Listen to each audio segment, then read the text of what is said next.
Hello and welcome to our discussion on formal experimental research designs, जिसके अंदर अब तक हमने बात की है completely randomised design, randomised block design. Today will talk about Latin square design. Latin square design. अब लैटिन स्क्वायर डिज़ाइन को जब हम देखते हैं तो you can compare it to randomised block design. Almost randomised block design के जैसी ही होती है लैटिन स्क्वायर डिज़ाइन जो है. अगर हम उसको रखी भी देखें तो वो ऑलमोस्ट हमारे को रेंडमाइज्ड ब्लॉक डिज़ाइन की जैसी ही लगेगी. हाँ, डिफरेंस कहाँ आ जाता है कि फर्स्ट थिंग, अभी लास्ट लेक्चर में जब हमने रेंडमाइज्ड ब्लॉक डिज़ाइन की बात की थी तो we had 6 different groups, 6 different blocks and we had only 4 treatments. तो हमारी जो मैट्रिक्स बनी थी, जो हमारा फील्ड स्ट्रक्चर बना था, वो किस तरह का बना था? 6x4 का, कि we had 6 columns and 4 rows. Latin square के अंदर सबसे पहले इंपॉर्टेंट चीज तो ये आ जाती है कि जितने हमारे पास ट्रीटमेंट्स हैं उतने का ही एक स्क्वायर मैट्रिक्स बनेगा. फॉर एग्जाम्पल, लास्ट टाइम हमने 4 ट्रीटमेंट्स देखे थे, तो यहां पे क्या होगा? 4x4 की एक मैट्रिक्स बनेगी. This is Latin square method. अगर आप 6 ट्रीटमेंट स्टडी करने चाहते हो तो 6x6 की एक मैट्रिक्स बन जाएगी. सो आइडिया इज कि जितने भी ट्रीटमेंट्स स्टडी करने उतने की एक मैट्रिक्स बन जाएगी. जो हमारी फील्ड है उसको रैंडमली 6x4 या जो भी आपका है वैसे नहीं बांट के रादर क्या कर देते हैं? स्क्वायर बना देते हैं. Suppose we are studying impact of 5 different treatments, तो हमने क्या कर दिया? अपनी फील्ड को 5 डिफरेंट ब्लॉक्स के अंदर बांट दिया. हाँ, फिर से वही हो रहा है कि यहां पे अगर आपके पास रिवर है और यहां पे आपके पास फैक्ट्रीज हैं, तो इनके बीच में गैप तो रहने ही वाला है. इस बार हमने क्या किया कि रिवर्स और फैक्ट्रीज के बीच में जो एक्सट्रेनियस वेरिएबल है उसके हिसाब से नहीं बांटते हुए कैसे बांट दिया कि ठीक है, ये कॉन्टिनम है, उसके कितने पार्टीशंस कर दिए जाएंगे? जितने ट्रीटमेंट्स हैं. Because we are studying impact of 5 treatments, तो 5 डिफरेंट पार्टीशंस हो जाएंगे. और फिर रोज भी कितनी हो जाएंगी? 5 ही हो जाएंगी. सो द आइडिया इज कि first you decide upon the number of treatments that you wish to study. जितने ट्रीटमेंट्स को स्टडी करना चाहते हैं उतने ही अपनी पॉपुलेशन के ब्लॉक्स बना दिए जाएं. वो किसी भी क्राइटेरिया के ऊपर हो सकते हैं, वो ब्लॉक्स बना दिए जाएं और उतने ही फिर हम रोज भी बना देंगे. तो rows and columns, the name square comes from here. 5 rows and 5 columns. और कैसे डिसाइड हुआ 5 होंगे? क्योंकि हमारे 5 ट्रीटमेंट्स थे. We are experimenting with 5 treatments. क्या नाम है उन ट्रीटमेंट्स के? Let us call them A, B, C, D and E. ये ब्लॉक्स है हमारे पास. लेट अस से फर्टिलिटी के है.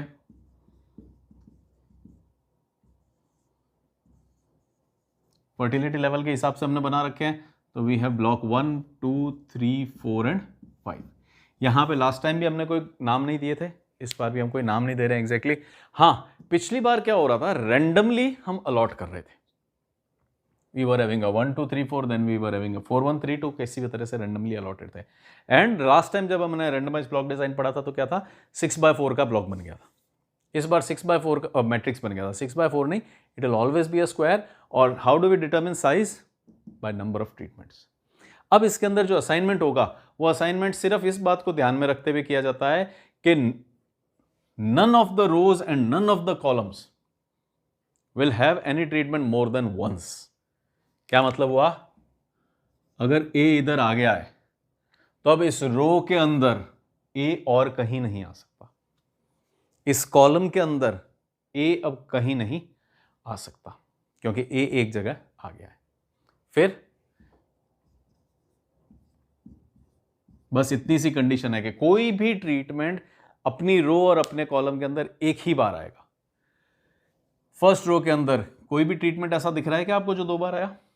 A है वो एक ही बार आया है, B है वो एक ही बार आया है, C है, सब जने एक एक बार ही आए हैं. तो फर्स्ट रो के अंदर तो कहीं डुप्लीकेसी ऑफ ट्रीटमेंट्स नहीं हो रही है.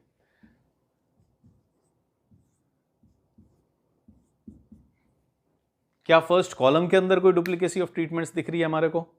फर्स्ट कॉलम में कोई भी ऐसा ट्रीटमेंट है जो 2 बार आ गया है?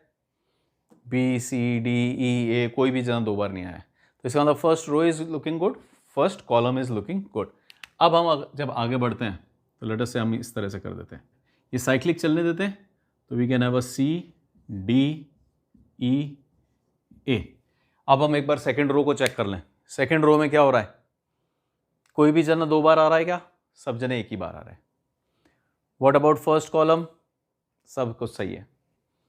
इसको भी ऐसे भर सकते हैं, C D E A, C D E A B, D E A B C, E A B C, ये साइक्लिक भरते जाइए आप, A B C D E, A B C D E, A B C D E, तो ये बन जाएगा। Now you can check any row any column, किसी में भी कोई रिपीटेशंस नहीं है। लेट अस से थर्ड रो चेक करते हैं, थर्ड रो में सभी जने एक ही बार आ रहे हैं। थर्ड कॉलम चेक करते हैं, सभी जने एक ही बार आ रहे हैं।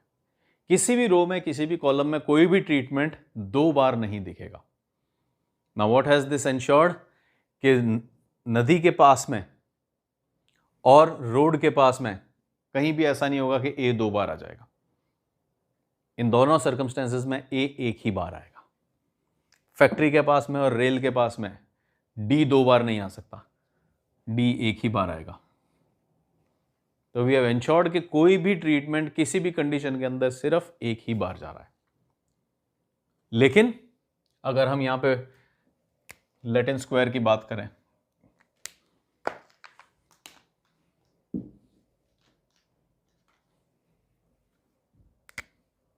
लैटिन स्क्वायर डिजाइन, रेप्लिकेशन हो रहा है या नहीं हो रहा है? Now we can answer for ourselves. Replication नजर आ रहा है मेरे को यहां पे। Replication is repetition. Treatment A repeat हो रहा है क्या? 1 बार, 2 बार, 3 बार, 4 बार, 5 बार, treatment A has been repeated multiple number of times. तो रेप्लिकेशन तो हो रहा है। रैंडमाइजेशन हो रहा है या नहीं हो रहा है? रैंडमाइजेशन क्या होता है कि कोई भी जना एक ही कंडीशन के अंदर बार बार आकर के ओपिनियन ना दे दे, बार बार आकर के रिस्पॉन्स ना दे दे। किसी को अगर टेस्ट भी करना है तो उसको रैंडम पेपर्स मिलने चाहिए। कभी उसको इजी पेपर भी मिलना चाहिए, टफ पेपर भी मिलना चाहिए, इजी क्वेश्चन भी मिलना चाहिए, टफ क्वेश्चन भी मिलना चाहिए। This is randomisation. कि कहीं ऐसा ना हो कि एक जने को 2-3 बार इजी पेपर मिल गया, एक जने को 2-3 बार टफ पेपर मिल गया। That is randomisation. तो यहां हमने देखा ही था कि if this is river and this is road, A सिर्फ एक बार आ रहा है और ए यहां भी आ रहा है, ए इधर भी जा रहा है, हर जगह ए भी, हर एनवायरनमेंट में भी ए है, हर एनवायरनमेंट में बी भी है। तो कंप्लीटली रैंडम है, कोई पैटर्न नहीं है कि भाई हमारे पास रिवर के नज़दीक ए ज़्यादा आ गया या बी ज़्यादा आ गया। तो रैंडमाइजेशन भी अच्छी तरह से हो रहा है। And as far as control is concern, control भी इसके अंदर एक्सरसाइज हो रहा है। कंट्रोल क्या होता है? एक्सट्रेनियस वेरिएबल का इफेक्ट को हमने कंसिडर किया या नहीं किया।